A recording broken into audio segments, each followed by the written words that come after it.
Hello, my mystical, magical friends. Welcome back to the Oracle Parlor podcast. Step into the parlor and get ready because, as the title of this episode says, we are going to be getting into some spooky story time. Specifically, my experiences with growing up in a haunted house. So, before we begin, the following is based off of my personal experiences, and I'm not here to convince you that I had these experiences or that they're real or that ghosts exist, but just to share these stories with you. So, if you don't believe in ghosts or entities or spirits, that's totally fine. And like always, I will do my best to include my references in the episode description for anyone who is interested, because there will be a section near the end of the episode where I'm going to get into some parapsychology stuff. So if you're a book nerd like me, make sure to check out the episode description after you've listened to the episode. And of course, if you have your own paranormal experiences that you would like to share and possibly have read on the podcast, please send me your stories to oracleparlorpod@gmail.com. That's oracleparlorpod@gmail.com. So, I've already talked a little bit about having grown up in a haunted house in the first introduction episode.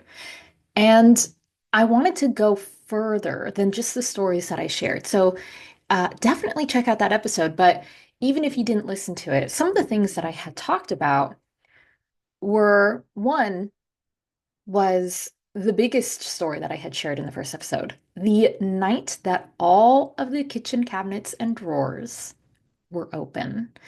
Essentially, one night, me and my family were hearing somebody as if they were in the house. However, the house had an alarm system and it sounded like someone was downstairs, yet the alarm never went off. And so my dad went to check it out. He came back upstairs, said it was nothing. We all went to bed. And like I said, found out later through my mom that apparently it wasn't just nothing. All of the kitchen cabinets and doors had been open and nothing was taken or disturbed other than everything being left open. And my dad's rational thought was, it must have been rats. It must have been rats opening every single drawer and cabinet. And how they managed to do that, I have no idea. And that is because my dad did not believe in the paranormal. As a matter of fact, he used to make fun of me for watching ghost shows because I loved ghost hunters when I was a kid. And he didn't believe any of it at all. And honestly, I don't know if he ever had experiences in the home other than this one with the kitchen cabinets and drawers.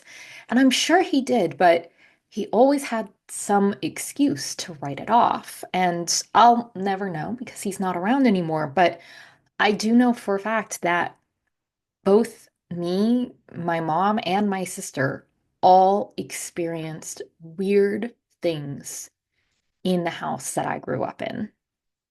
And the only one who did not believe any of it was my father. The house that I grew up in, I should start by saying that it looked like what you would expect a haunted house to look like. It was in the style of a Victorian home, but it was modern. So on the outside, it had almost like this kind of creepy dollhouse look to it. And it was a two-story home. So this is why in the story of the kitchen cabinets being open, we were upstairs hearing something from downstairs. And that was a common occurrence. Sometimes you would be downstairs and it would sound like someone upstairs was walking around, and you wouldn't really think anything of it until you realized that everyone is outside in the backyard or in the garage, and there shouldn't be anyone upstairs. Because even the dog doesn't sound like Boots walking across carpeted floors upstairs. The other thing that I had mentioned in the first episode was seeing mist and something darting around corners. This happened all the time. My mom saw it, I saw it, my sister saw it, and I believe my sister even said when she was younger that to her, she didn't just see mist. She also saw what she thought was the shape of a person, as if she had just seen someone out of the corner of her eye walking past a doorway. And the common thing that always happened was that we just sort of assumed that it was the other person in the other room. And again, much like hearing footsteps or hearing doors upstairs or downstairs closing and things being rummaged around in, we just assumed it was someone else until we realized that we were either home alone or someone was somewhere else in the house that would not have been able to be in that location. So, for example, I would be downstairs in the computer room and I, out of the corner of my eye, thought I saw like a blur of someone walking by in the other room. And so I had assumed it was my sister who was home. So I'd call out to her and ask her to come here or to do something. And then I'd get no response and I'd be really confused. And I would get up, walk over to where I thought I had seen this person, and then realized my sister was nowhere in the area at all. And it wasn't until I went upstairs on the other side of the house to find her doing her own thing. And of course, when I asked her, she says she wasn't even in that area at all.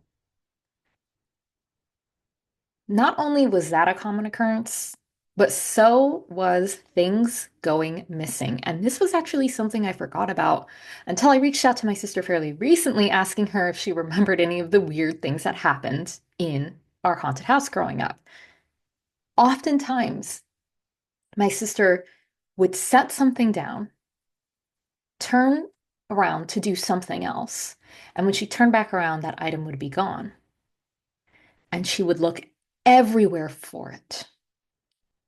And when she finally gave up or was completely exasperated and annoyed, when she returned back to the location she thought she had left the item, it was there again, even though she clearly lost it and it clearly disappeared.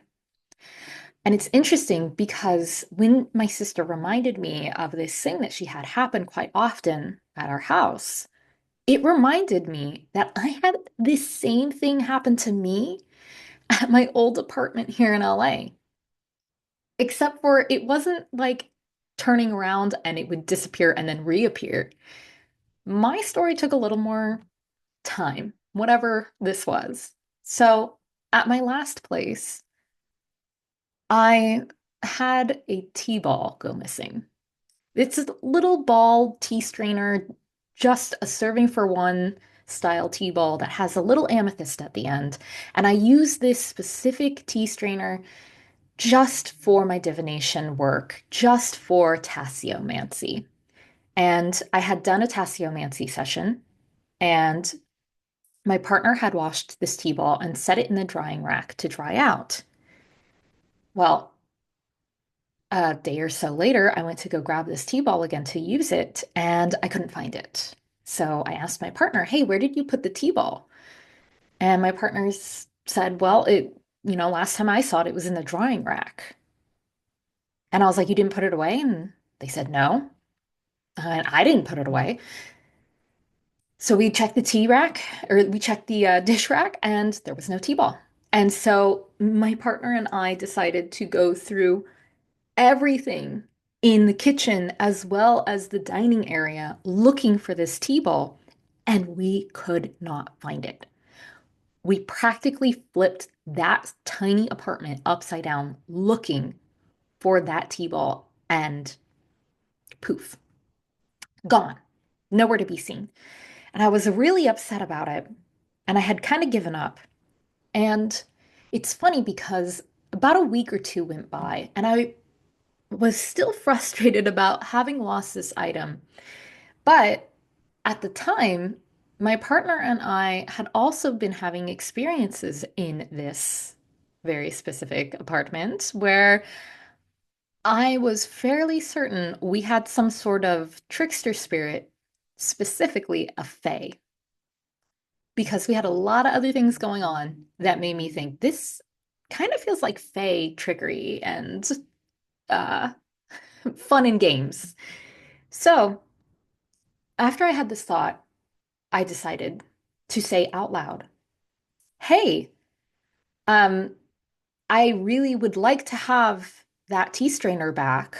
It's really important to me, and I use it to help other people with tasseomancy. So, I'd really appreciate it if you put it back."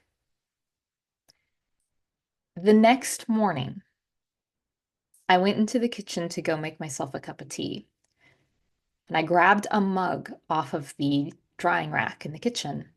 And under that mug, in the drying rack, was the missing tea ball. I saw it, and my first thought was, oh, my partner must have found it, washed it, and put it in the drying rack. I didn't really think anything of it. And later that day, I told my partner, oh, I see that you found the tea ball. And my partner said, what are you talking about? And I said, well, the tea ball is in the drying rack. And my partner said, I never found it. You did you find it? And I said, yeah, in the drying rack, exactly where we had last seen it. So thankfully, the Fae, this spirit, this trickster spirit, decided to actually return it.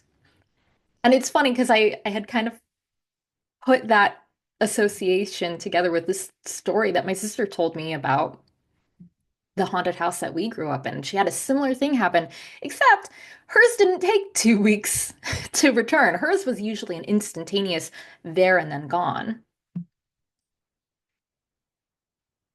The other thing that happened quite frequently was things getting really, really uncomfortable and weird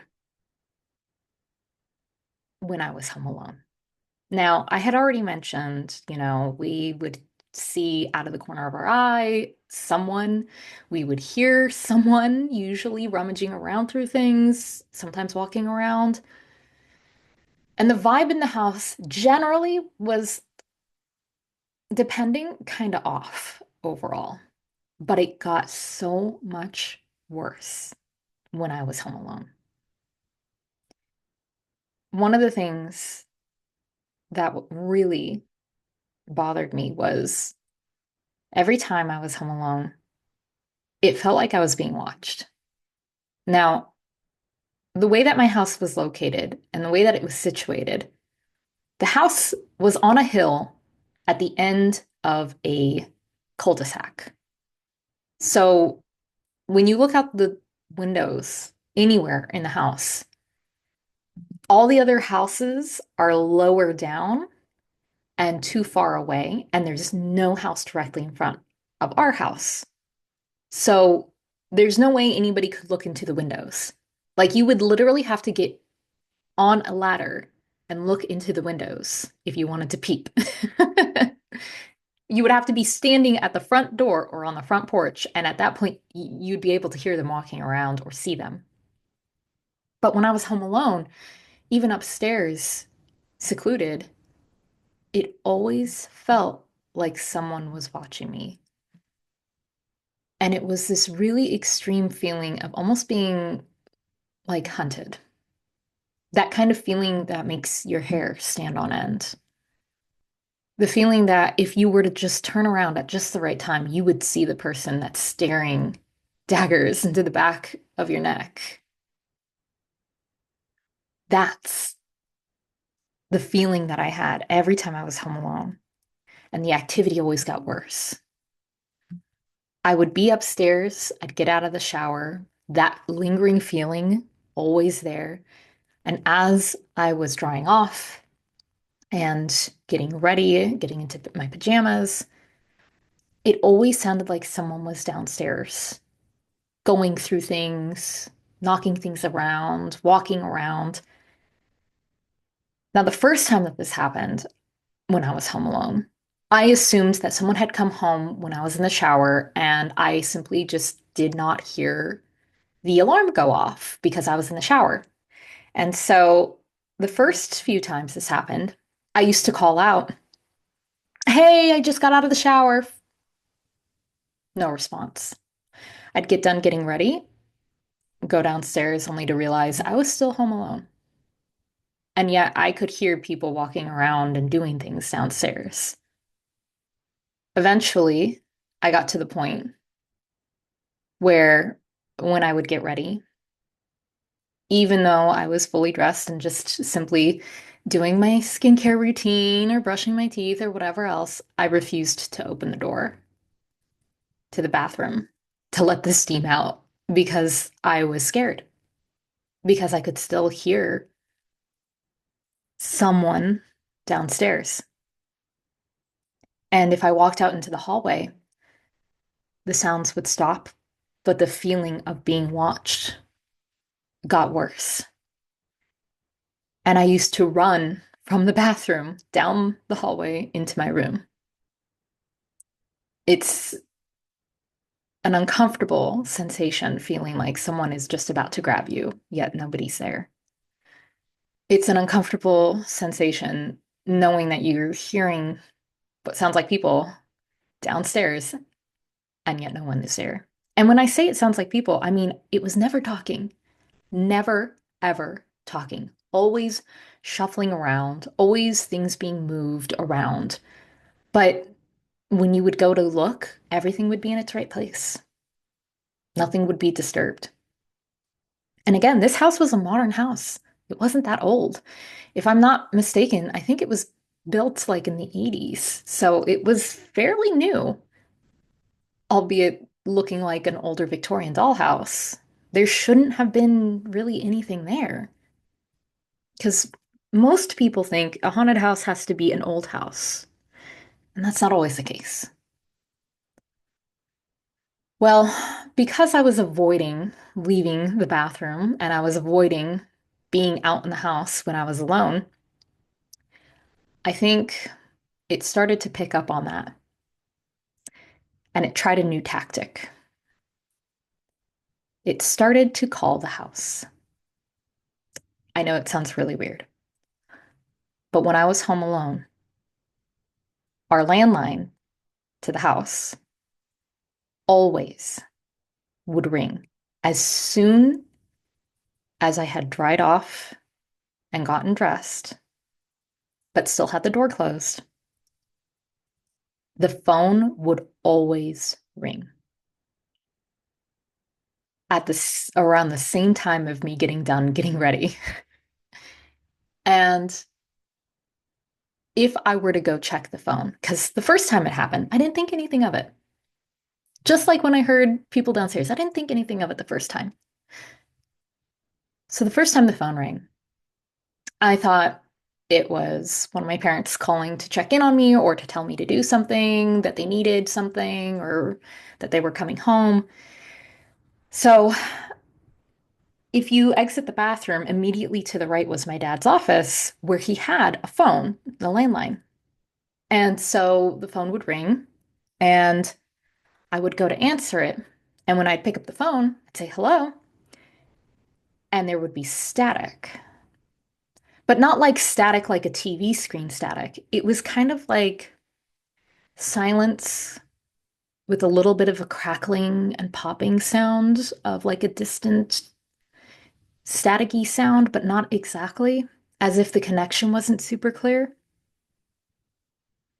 And I would say hello a couple times, shrug, hang up, and walk away. And at first, again, I didn't really think much of it. I would hang up, walk away, and then the phone would ring again. And I would go back.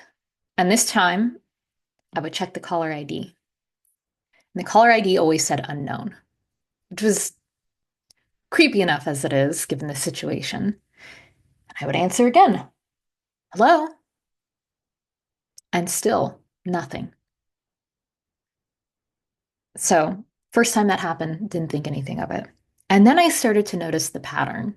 that it would always seem to happen, like I said, around the same time when I got out of the shower, got done getting ready, was too scared to leave the bathroom, still doing my stuff with the door closed. It was like it was forcing me to leave the bathroom when I didn't want to, when I was already too scared to. And then the calls got worse because they went from just the weird silent static to, I swear, the last time I remember picking up the phone, because I stopped eventually after this. The last time I had picked it up, there was a faint, labored breathing on the other end. And it had scared me so badly. I threw down the phone, slammed it down, ran to my bedroom, closed the door, locked myself in, and refused to leave my bedroom for the rest of the evening because it was just too upsetting to me. And I laugh talking about it now because I am such a believer in having curiosity over fear, using discernment with this. Now, could somebody have been just simply calling my house, doing a prank call? Absolutely. However, the thing that still stands out as really bizarre to me is that this only ever happened when I was home alone. That it was always around the same time of me getting done, getting ready, doing something in the bathroom. Always the timing of it was too weird to be a coincidence. Another thing that was common was, well, in general, me and my sister, we tend to share a lot of dreams. And I want to do a whole episode sharing with you all my weird dream stories from dream premonitions to shared dreams. So I will save that for another episode, but there is one particular thing that happened that was really bizarre.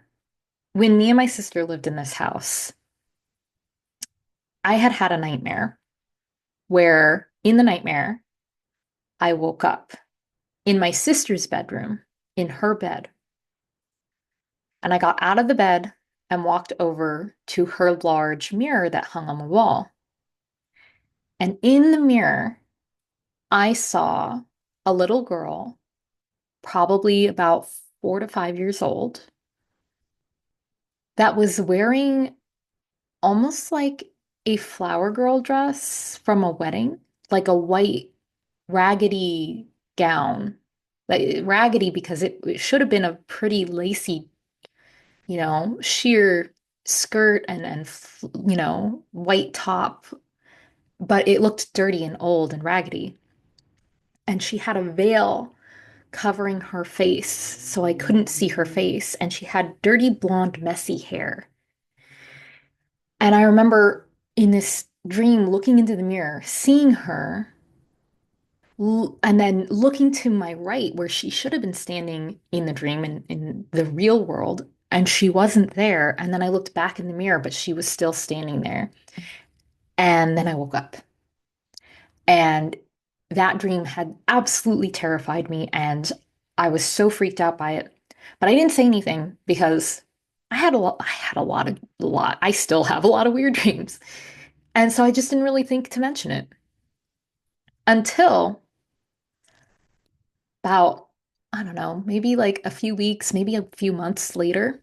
Me and my sister were talking about our weird dreams. And my sister tells me, yeah, I had a really creepy dream a few weeks ago. And in the dream, I woke up in my bed and I sat up in my bed, and to my left, next to me in my bed, standing by my bed, was this little girl in a flower maiden, like a wedding outfit, but it looked dirty and she had dirty blonde hair and her face was obscured. My sister described the same exact little girl that I had seen in my nightmare.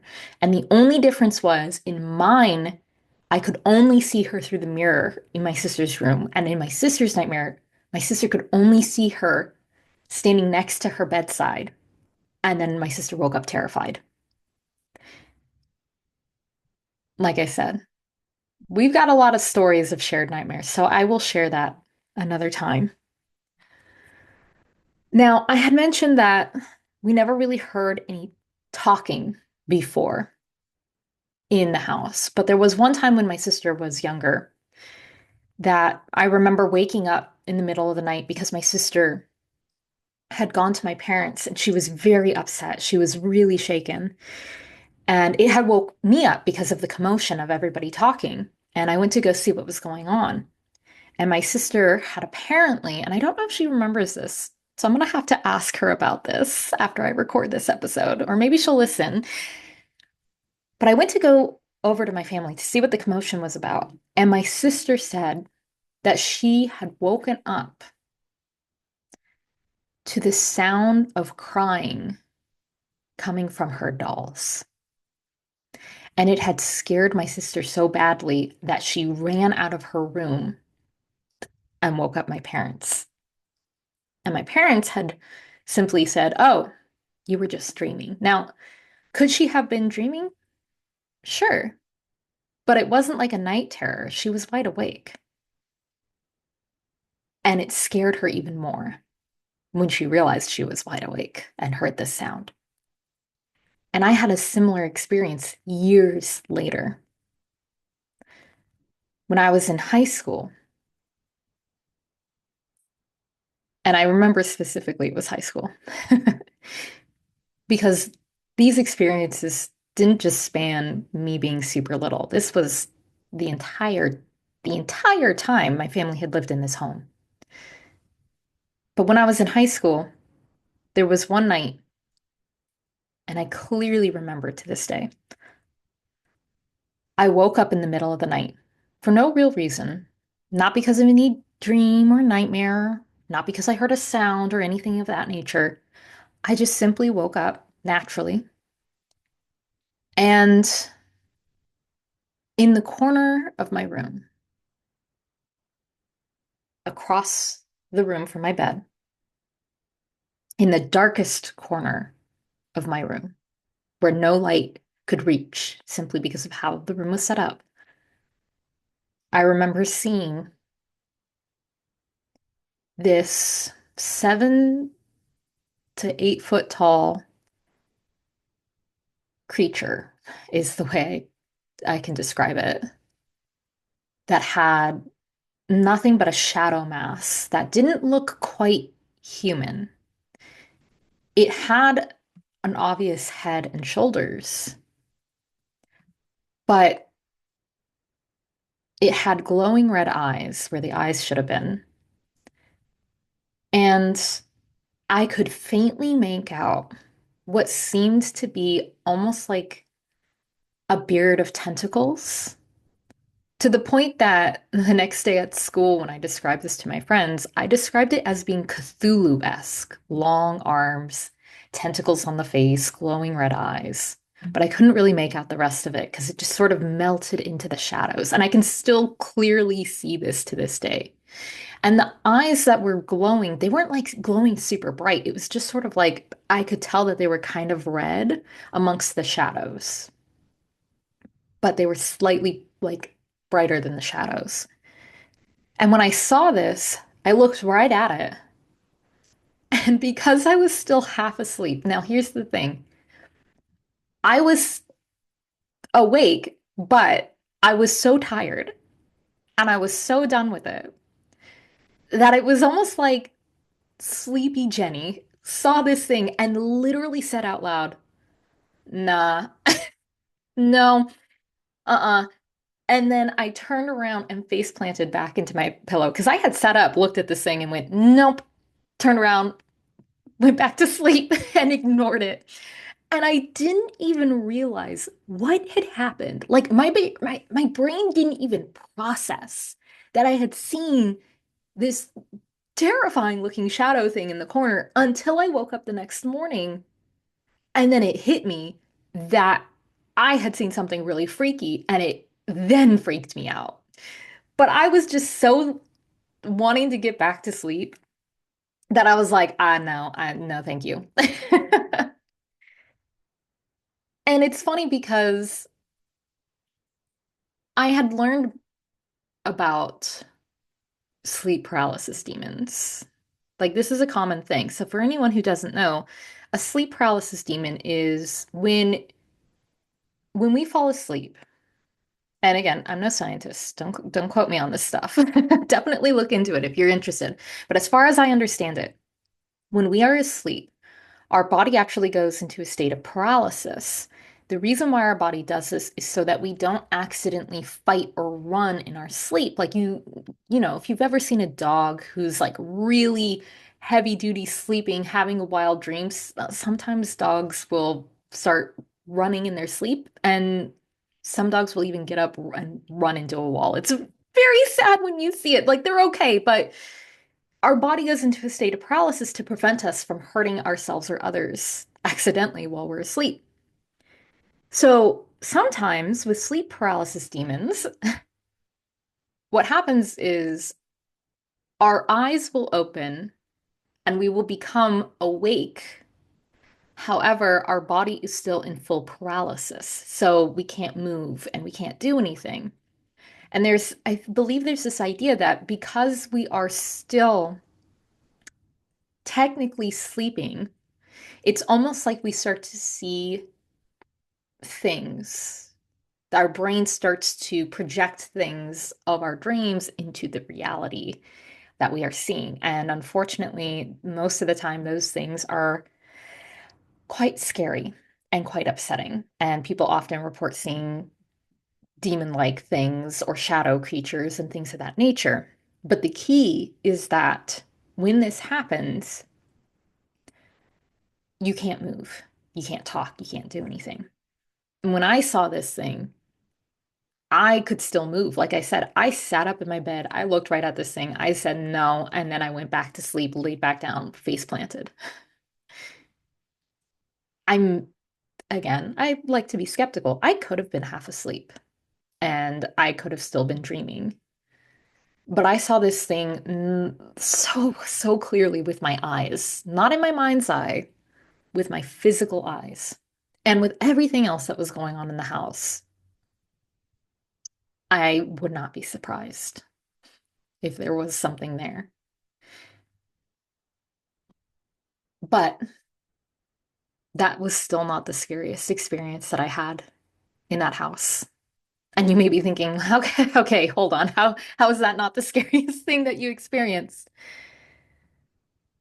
Well, when I was in community college, and I believe I was about 19 or 20 when this happened.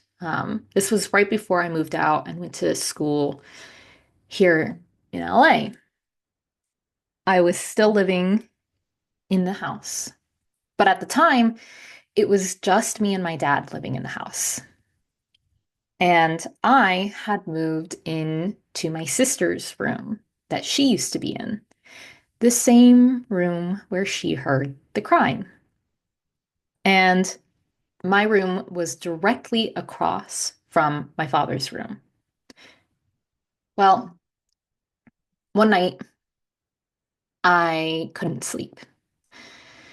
And because of that, I was sitting wide awake on my bed. And I distinctly remember I was on my computer talking via Messenger with my then boyfriend at the time. And it was so interesting because that night I had my blinds open. And because I was on the second story and this house was situated on this like small hill, you could see out across the valley of Sacramento. And you could see all the way to the Nevada, Sierra Nevada mountain range. And so I had my blinds open. And I distinctly remember that that night there was a massive thunderstorm happening in the distance. And I had my blinds open so I could stay up and watch the lightning. Now, this storm was far enough away that I could watch it, I could see the lightning, but I couldn't hear it. So I would just see flashes in the sky and see the lightning bolts in the far distance. And I thought it was so cool because I love thunderstorms, especially if I can't hear them because the thunder sometimes is a little intense for me, if I'm being honest. So I was sitting in my bed, chatting with my partner, my boyfriend at the time, and watching the lightning. And as I'm sitting in bed, I hear my dad say, Jennifer, like he was calling my name. Now, I go by Jenny. I've always gone by Jenny. But if my dad was unhappy about something, he would say Jennifer, my full name. And so I heard him call my name, and I didn't want to get out of bed because it was like 2 a.m. and I was busy sitting in bed watching the lightning.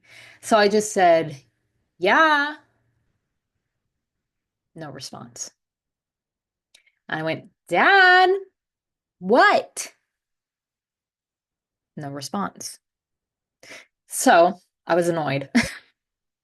And I got up and I went to his bedroom and I found him asleep in bed with his TV on and on mute, how he typically fell asleep. And my brain couldn't process what had just happened. I clearly heard my father's voice call my name, and not just Jenny, Jennifer, the name that they often used again, like when I was a kid. And so I stood there for a moment trying to process and decided, even though I was very freaked out, it must have just been me. It must have just been me. It must have just been me. So I walked back to my bedroom and I was typing up to my boyfriend at the time how weird it was. I thought I heard my dad call my name. And as I was typing this response, I then heard it again. My full name, Jennifer, except for this time, it was a woman's voice. And she said, Jennifer, in a really condescending way. This was a voice that I did not recognize. There was no one else in the house except for me and my dad. But I clearly, with my physical ears, heard a woman who I don't even know say my name in a very condescending way. And at that point, I had full body chills. My hair stood up on end. It felt like my gut left my body. My soul left my body. My gut dropped like a stone. And I felt sick because I must have looked like one of those cartoon characters when they see Casper for the first time and they turn completely sheet white before they run off screaming. Because that's exactly what happened. I felt absolutely horrified and I leapt out of my bed and I ran into my father's bedroom and I woke him up and I said, Did you just call my name? And he was still half asleep and he's like, What? And I said, Just a few minutes ago. You called my name, right? What did you want? You called my name. Because at this point, I was trying to find any excuse. Even if it was a woman's voice I had heard in a very distinct way, I was trying to convince myself that my dad must have said something or done something. And I was so panicked. And he was just like, No, no, no, I didn't say your name. I was asleep. And I rambled, just panicked to him, telling him, I heard you. I heard you call me. And then I heard someone else say my name. And of course, I'm talking to the biggest skeptic here. So he says, You must have been asleep. And I said, I was wide awake. I've been online. I can't sleep right now. I couldn't process. I gave up talking to my dad at that point. And I went back to my bedroom, absolutely terrified. I did not sleep at all that night. To this day, that is still the clearest voice that I have ever heard with my physical ears. A disembodied voice, no reason for it. And yet I actually heard it with my physical ears, which is so rare. There's only been one other time, and if you listen to this story about my abuelita's haunted house, I talk about how I heard like a mumbling coming from the floor. You can go listen to that episode.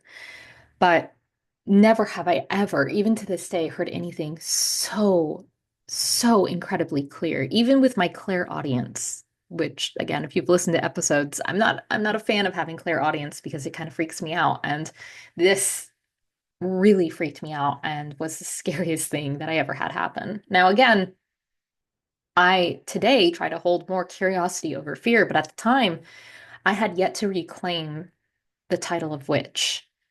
And I, yes, was doing a lot of practices that could be considered very witchy, divination and different things like that. But I had yet to reclaim my power. And one of the things was feeling really powerless against things like ghosts and spirits and the paranormal. At some point, I don't even remember what.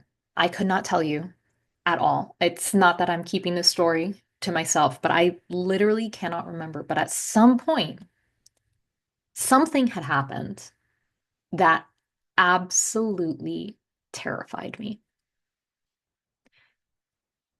All I remember is being absolutely terrified, so incredibly scared that I grabbed the holy water that was from my baby baptism that my parents kept in my room. I knew exactly where it was.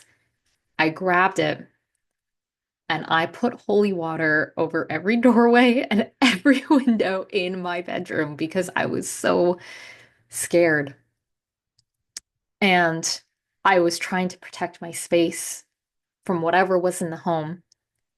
And I remember, because at the time, this was before I heard my name called too, which to me is the scariest memory that I have. But apparently something happened when I believe I was a teen at that point. I may have been a preteen. I don't remember. I can't even remember exactly how old I was, but I just remember doing this. I put this holy water up, and because I was still at that time pretty Catholic, I was still pretty Catholic. I remember praying to not experience it anymore. I didn't want to see it. I didn't want to hear it. I didn't want to have the experiences. I was done.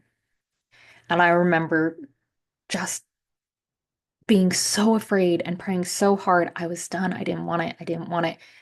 And at the time I was into reading about paranormal in regards to like psychic uh, auras and energy and things of that nature. I knew a little bit about it because I had always been reading stuff like that as a kid. And so instinctively, this wasn't anything I had read in a book, but instinctively, I had done like this visualization where I remember like locking myself down. And in my mind, I was thinking, I'm protecting myself. I'm closing myself off from anything being able to harm me or affect me. But what I was actually doing was I was closing off my psychic abilities. And at the time, I didn't know that's what it would have been called. But that is essentially what I did because that is what I prayed for. That was the intention I set. That was the visualization that I did to shut it all down. And it took me a long time to open that door back up and feel confident enough to say, I can open these doors and windows again and not be scared. I reclaimed my power. And that came from reclaiming the title of witch and educating myself on paranormal activity and energy work and protection magic and all these beautiful things that I absolutely love now. And this is why I'm such a huge proponent, like believer in protection magic and shielding yourself and warding your locations and taking your power back to say that you can do these things and that these things, while yes, they can be scary, they don't have to rule you. They don't have to be scary. You can absolutely put up boundaries with these things and say, no, mm-mm, I don't have to be afraid of this. But it took me a long time to get to that point. And I'm here now. And one of the things is I I don't believe that what was going on in my house was actually a haunting as we know it. Here I've been talking about a haunted house this whole time, but I call it a haunted house because I believe it's the easiest way for people to understand it. I don't believe that what was happening in my house was what we know as a haunting, which is a ghost or a spirit of a person or some sort of entity. Uh, but now that I know a lot more, what I believe happened was a PK manifestation turned egregore. And these are two topics I could probably do a whole episode on, but I want to touch on this here. So, in the field of parapsychology, a PK manifestation or psychokinetic manifestation can be caused by a living person in the home. So, when this happens, a PK manifestation can actually take on the characteristics of a typical haunting. So, what does that mean? That means objects moving and disappearing. Check. Doors, cabinets opening and closing on their own. Check, check. Knocking or walking around. Sounds of somebody walking around. Check, check. Everything that describes a PK manifestation checks out. And in the parapsychology field, it's believed that PK manifestations are caused by a person who is experiencing major change or major upsets in their life where they don't have control and they don't have an outlet to process their feelings. So they unknowingly end up projecting that energy, that emotional energy outward, lashing out at everyone, including themselves. And sadly, because of this, PK manifestations are often associated with households that have trauma and abuse. I remember in one of the books that I read, and I believe it's in the book that I'm going to be including in the description of this episode, that when they get reports of a haunting from a family, the first thing that those people will do is ask about the living situation in the home and check in with children to see if there's anything possibly going on in regards to family abuse, emotional, physical thing, any sort of traumatic things that's happening in the household that may cause that. That's not to say that that's always the case. There's also a belief in the parapsychology field that typically they would see this in households where there may be young people going through puberty, as well as older people going through like the midlife transition of their life. And the idea is that these are points in time in life where a lot is changing in our physical bodies, in our brain chemistry, that it's a liminal space. Not quite a kid, not quite an adult, not quite, young and spry anymore, but not quite old either. the midpoint between here and there, that liminal in between. It's also been associated with people who have latent, heightened psychic abilities that they yet do not understand and therefore cannot control it. Now, I want to be perfectly clear. Every single person has the ability to be psychic. Every single person has innate intuition. That is not a question and not a debate at all in my mind.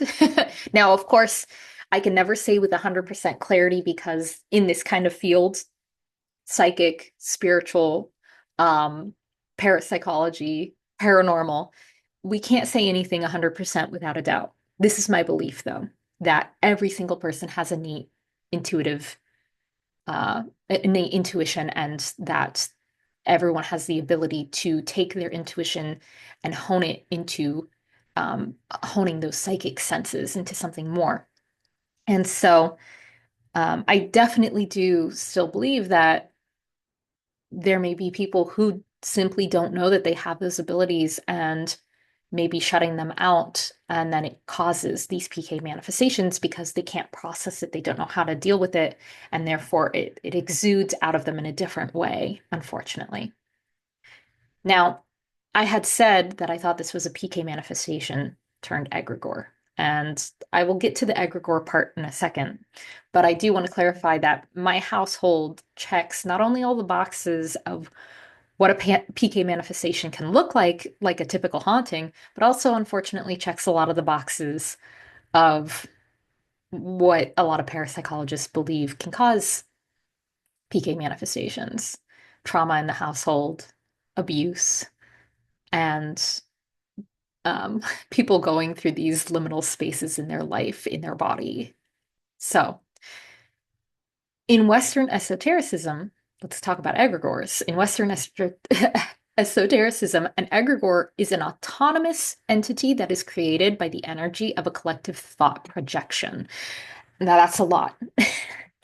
And it's so funny because I, for the longest time, refused to tell people what I believed was actually going on in my haunted house that I grew up in, simply because PK manifestation and egregores have long not really been in the public eye and pop culture and the consciousness of collective and you really have to kind of be into the paranormal and parapsychology in order to understand these kinds of topics. And so I just never bothered to get into these details with most people when I share these stories. I simply say I grew up in a haunted house, even though I know that isn't exactly what it is anymore. However, you may be familiar with the term egregore because recently on TikTok in the last year, it has really blown up the idea of egregores. And again, I could do a whole episode on egregores and stuff. I would love to talk to a guest about egregores, but it has come into a lot of public knowledge now, egregores, though I do believe a lot of it, because a lot of people just get their information off of TikTok and then don't go researching. A lot of people don't fully understand what an egregore is, from my opinion, from what I've seen. Not to say everybody on TikTok doesn't know what an egregore is, but unfortunately, the majority don't seem to have a grasp. But you may have heard this term. And so I believe that what we had was a case of a PK manifestation that caused fear in us. And we had then turned around and we were projecting ideas of a ghostly entity being the cause of what was happening in the house and therefore created an egregore. Because, like I said, an egregore is an autonomous entity. So it can, not all the time, you can assign it a goal. Again, we could talk about it, but in another episode, it's pretty deep to get into. But it is an entity that is created from energy. And more often than not, it can be a collective thought and belief, essentially, and a thought projected outward into creating this entity.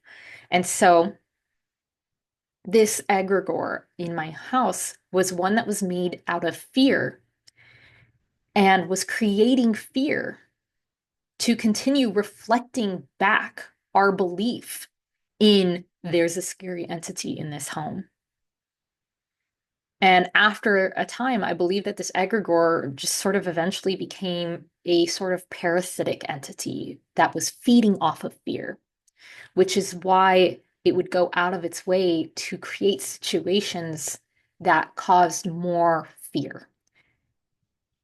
The example that I gave from when I was young and the kitchen drawers and cabinets were open, that is typical PK manifestation. Hearing people walking around, that's typical PK manifestation. But when it got to the point of always feeling watched, getting the phone calls, hearing the crying, and eventually having my name being called, it had escalated beyond just weird occurrences that are typical to a haunting and got to a point where it felt very direct and malicious in the sense of maliciousness of, I want to eat your fear. And the reason why I say this is what I believe is because I actually decided to take it upon myself to ask my spirit team what was going on in my house so I could take care of it, which I will get to in a moment. But the last thing I want to say on this is that we can sometimes consciously or unconsciously create our own hauntings because, like I'm talking about with egregores, they reflect us. It gives us the energy that we feed it. It returns it back to us. It's like a mirror. If we feed it fear, that's what it's going to give us in return. Fear. As Dana and Greg Newkirk, who I absolutely appreciate everything they do for the paranormal community, as they say, we kind of become our own ghost machines. This happens a lot.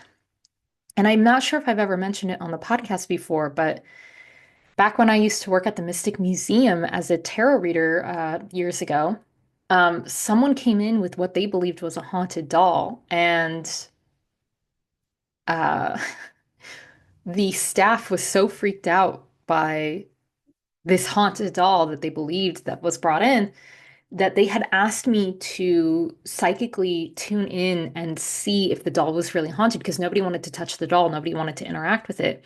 But when I tapped into the doll, what I was sensing wasn't a spirit, wasn't an entity, wasn't a conscious being of any kind.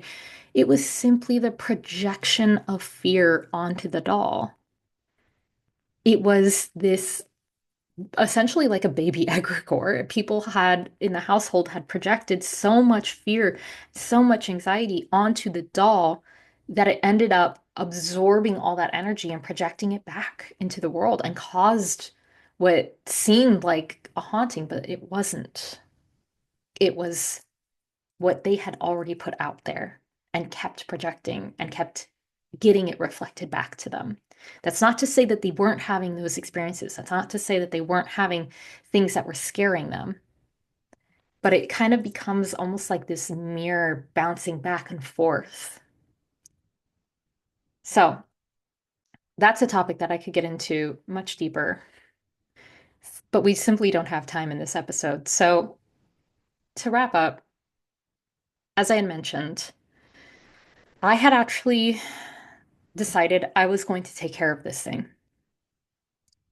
And my dad, I knew was going to be going out of town while I was going to be in town, because at the time, this was only like maybe 5 years ago, 6 years ago, I forget. But I was going to be visiting Sacramento and I knew my dad was going to be out of town. And so I wanted to get rid of what was going on in the house because I had heard more stories from my mom and my sister about my dad having weird things happen that he wasn't talking about. And when I say weird things, I mean like really bizarre accidents. And my initial gut intuitive reaction to hearing those stories was it's the thing in the house. It was just, I simply knew it. I knew it as fact as soon as my mom and my sister had told me what was going on. I just knew that these weird accidents that kept happening was the thing in the house. So to prep going, I decided to sit with my spirit team and ask them, what is really going on at that house? Is there a spirit there? Is there a ghost? Is there a person? I had this feeling that it may have been an egregore, but I wasn't exactly sure. So I sat down, I pulled cards, and I went into a journeying meditation to go talk with my spirit team, in which they told me, yeah, what is going on there is this thing that you've projected out kind of came conscious and feeds on fear, and it knows that your dad isn't the type to believe in this sort of thing, so it's gotten worse and worse because it's trying to get what it wants to feed and is essentially becoming sort of like this black hole sucking in all negativity and causing all these problems. And so I had decided I wanted to know how to get rid of it. And so I'm not going to get into the details because it was extremely personal and it was extremely powerful.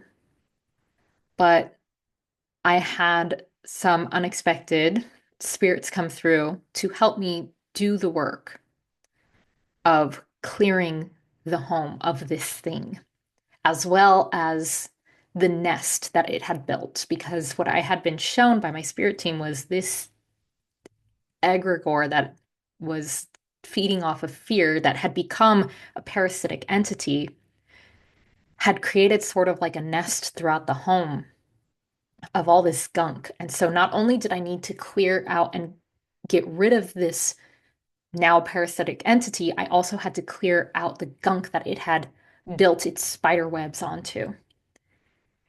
So I went and visited my dad's place while he was gone, and I cleansed that entire property, not just the home. I did the outside, the inside, back.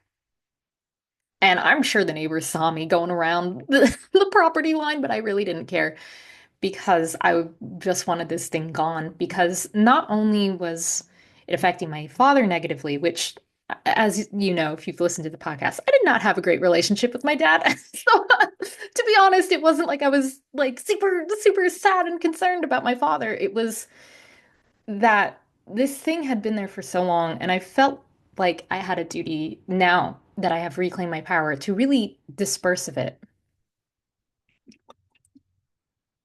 as a way of taking my power back from it. And not only that, but I had been having nightmares ever since I moved out. And all of the nightmares that I had always took place in that house. And yes, I had a lot of trauma in that house. And yes, I had a lot of things going on in that home that it would make sense that if I'm going to have a nightmare, it would take place there. But again, there was this weird, deep intuitive knowing that the reason why I was having those nightmares was kind of connected to this thing at the house. And I couldn't explain why I felt that way. It was just something that felt like that made sense to me. And that was the other reason why I wanted to go and do this clearing, because I wanted to cut any cord that it had to me in the process of getting rid of it completely. So I did this extremely intense ritual and got rid of it. And it was amazing because as I was doing the ritual, I even saw an incredible thing happen with wildlife. Again, it's personal, so I'm not going to get into the details, but there was a really bizarre occurrence that happened with wildlife that felt so symbolic to what I was doing and also didn't make sense for the area. I had never seen anything like that my entire life growing up there. And it just felt so symbolic to what I was doing. And it felt like kind of like a confirmation of like, yes, this is it. This needs to be done. And when I left and came back to LA, my mom and my sister had told me a couple days later, because they knew I was going to be doing this at the house, at my dad's house. They told me that they noticed a significant change in the home. And I had noticed it too when I had walked out, but I didn't tell them how I felt when I left. I just told them, I'm going to go, I'm going to take care of this thing, and hopefully you'll take care of the issues. And how my mom and my sister described it was a weight being lifted, and that the stagnant air that was in the house was like clean and it was easy to breathe, and that they no longer felt like something was hovering over their shoulder or watching them anymore. And it stayed that way for a really long time until my dad had passed, and the house is now gone to someone else. So that's the full story of my childhood haunted home and growing up in a haunted house that really wasn't haunted, but my own self-made haunting that took on a life of its own, really. If you enjoyed listening to this episode, please consider leaving a review for the podcast. Rate it, review it. It really, really helps a lot. And if you'd like to support me in continuing to make this podcast, because I don't have any ads, it would be amazing if you would consider joining my Patreon. You can do $1 a month if you enjoy the podcast and just want to throw a buck my way every month. Or if you'd like to join the higher tiers of Patreon, you would get access to monthly magical workshops, an online Discord community, as well as so much more. And don't forget, you can always send in your own personal experiences with the paranormal and get a chance to have it read on the podcast. And you can do that by emailing oracleparlorpod@gmail.com. And of course, if you're interested in actually booking a one-on-one reading or a consultation with me, you can do so at my website, phantasmawitch.com. That's FANTASMAWITCH.com. Thank you so much for joining me in my spooky stories. And the last thing I want to say is remember curiosity over fear. I know a lot of the things I shared today were quite spooky and they did absolutely scare me as a kid, but I would not have reacted the same way if I had those experiences now. And that's because I'm a different person and I have more knowledge and I try to approach things with curiosity instead of fear. And it's okay to still be scared. It's natural to be scared of unnatural things, of supernatural things. You're allowed to feel scared, and that's okay. I hope you enjoyed this episode, and I will see you next time in the parlor.